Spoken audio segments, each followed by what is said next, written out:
आज की कहानी का शीर्षक है दोस्ती। बहुत साल पहले की बात है। उत्तर प्रदेश के एक छोटे से गांव में, जहां चारों तरफ हरे भरे खेत थे और नदी किनारे आम के बगीचे थे, रहता था रामू। रामू की उम्र बस 12 साल थी। उसके पिता किसान थे और माँ घर संभालती थी। रामू स्कूल जाता था, लेकिन स्कूल के बाद वो सबसे ज्यादा समय नदी किनारे बिताता था। वहां वो पत्थर फेंकता, मछलियां देखता और कभी कभी पुरानी कहानियों की किताब पढ़ता। रामू का सबसे अच्छा दोस्त था चिन्नू, एक छोटा सा काला कुत्ता। चिन्नू को किसी ने गांव में छोड़ दिया था। रामू ने उसे दूध पिलाया, रोटी दी और अपना दोस्त बना लिया। दोनों हर शाम नदी किनारे घूमते। रामू चिन्नू से बातें करता, जैसे चिन्नू समझता हो। आज स्कूल में टीचर ने कहा कि पढ़ाई करो तो बड़ा आदमी बनोगे, लेकिन मैं तो बस किताबें पढ़ना चाहता हूँ, रामू कहता। चिन्नू पूंछ हिलाकर जवाब देता।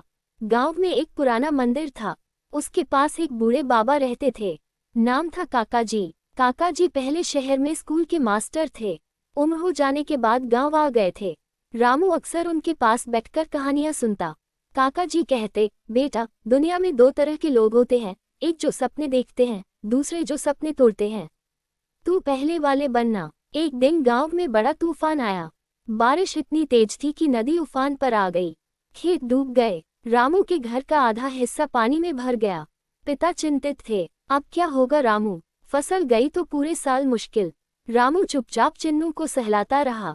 रात को जब सब सो गए, रामू ने चिन्नू से कहा, हम कुछ करेंगे ना? अगली सुबह रामू उठा और काका जी के पास गया। काका जी, मैं कुछ कमाना चाहता हूँ। गांव वाले कहते हैं कि शहर में काम मिल जाता है। काका जी मुस्कुराए। शहर जाना आसान नहीं, लेकिन अगर तू सीखना चाहे तो मैं कुछ सिखा सकता हूँ। उन्होंने रामू को पुरानी किताबें दी, कहानियाँ, कविताएं और थोड़ी गणित की। रामू रोज शाम को पढ़ता। चिन्नू उसके पैरों के पास लेटा रहता। गांव में एक नया आदमी आया। नाम था रघु काका। वे शहर से आए थे और गांव में छोटा सा किराना स्टोर खोलना चाहते थे। उन्होंने रामू को देखा जो किताब पढ़ रहा था। बेटा, तू लिख सकता है? रामू ने हाँ कहा। रघु काका ने कहा, मेरे स्टोर के लिए बोर्ड लिख दो। अच्छा लिखोगे तो रोज की रोटी मिल जाएगी। रामू ने बड़े अक्षरों में बोर्ड लिखा, रघु किराना स्टोर, ताज़ा सामान, सस्ते दाम। लोग बोर्ड देखकर तारीफ करने लगे। रघु काका खुश हुए। उन्होंने रामू को महीने में 200 रुपये देने का वादा किया। रामू घर आया तो माँ ने गले लगाया। बेटा, तू तो अब कमाने लगा। लेकिन पिता अभी भी चिंतित थे। पढ़ाई मत छोड़ना। धीरे धीरे रामू की जिंदगी बदलने लगी। सुबह स्कूल, दोपहर में स्टोर पर मदद, शाम को काका जी के पास पढ़ाई और रात को चिन्नू के साथ नदी किनारे टहलना। एक दिन स्कूल में निबंध प्रतियोगिता हुई। विषय था मेरा सपना। रामू ने लिखा, मैं एक कहानीकार बनना चाहता हूँ जो गांव की कहानियां दुनिया को सुनाए। टीचर ने पढ़कर कहा, बहुत अच्छा है रामू, तू जीत सकता है। प्रतियोगिता में रामू दूसरा आया। पुरस्कार मिला एक नई नोटबुक और पेन।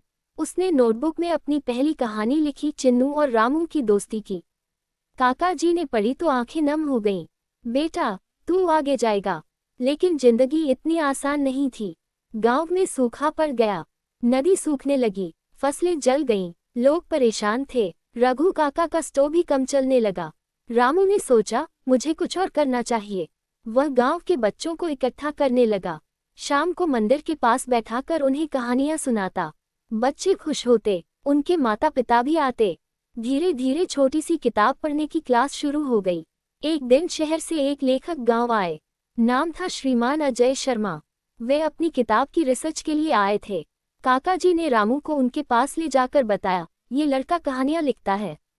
अजय शर्मा ने रामू की नोटबुक पढ़ी, मुस्कुराए, तुम में टैलेंट है बेटा, लेकिन प्रैक्टिस चाहिए। उन्होंने रामू को अपना पता दिया और कहा, जब बड़ा हो जाओ तो शहर आना। रामू अब 14 साल का हो गया था। चिन्नू भी बड़ा हो गया था, लेकिन अभी भी रामू का साथ नहीं छोड़ता था।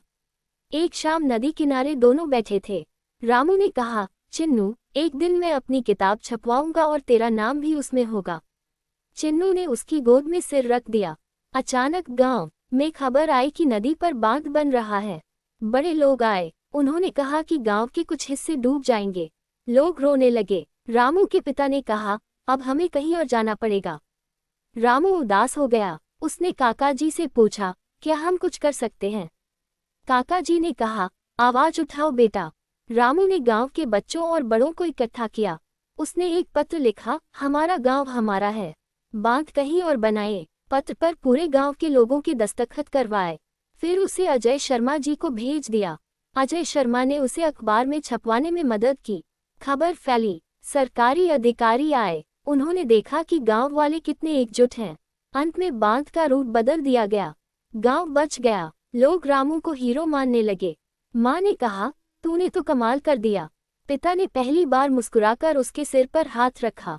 पढ़ते रहो बेटा। समय बीतता गया। रामू हाई स्कूल पास कर लिया। अब वह शहर जाना चाहता था। माँ रोई, पिता चुप रहे। चिन्नू भी उदास लग रहा था। रामू ने चिन्नू को गले लगाया।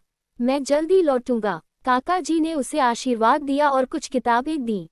शहर में रामू ने कॉलेज ज्वाइन किया। दिन में पढ़ाई, शाम को छोटे मोटे काम।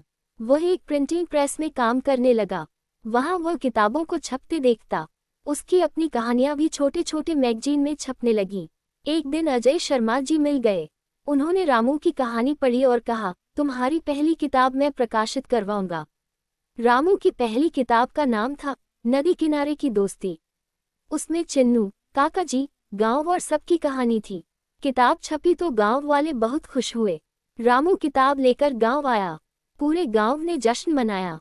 चिन्नू अब बूढ़ा हो गया था, लेकिन रामू को देखकर पूंछ हिलाने लगा। रामू ने किताब चिन्नू के सामने रखी। देख, तेरा नाम है। रामू अब लेखक बन गया था, लेकिन वह हर साल गांव आता, बच्चों को पढ़ाता। काका जी अब नहीं रहे थे, लेकिन उनकी याद में रामू ने गांव में एक छोटी लाइब्रेरी खोल दी।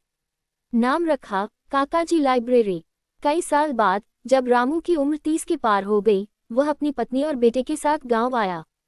उसका बेटा भी नदी किनारे खेल रहा था। रामू ने उसे चिन्नू की कहानी सुनाई। चिन्नू तो अब इस दुनिया में नहीं था, लेकिन उसकी याद अभी भी जिंदा थी।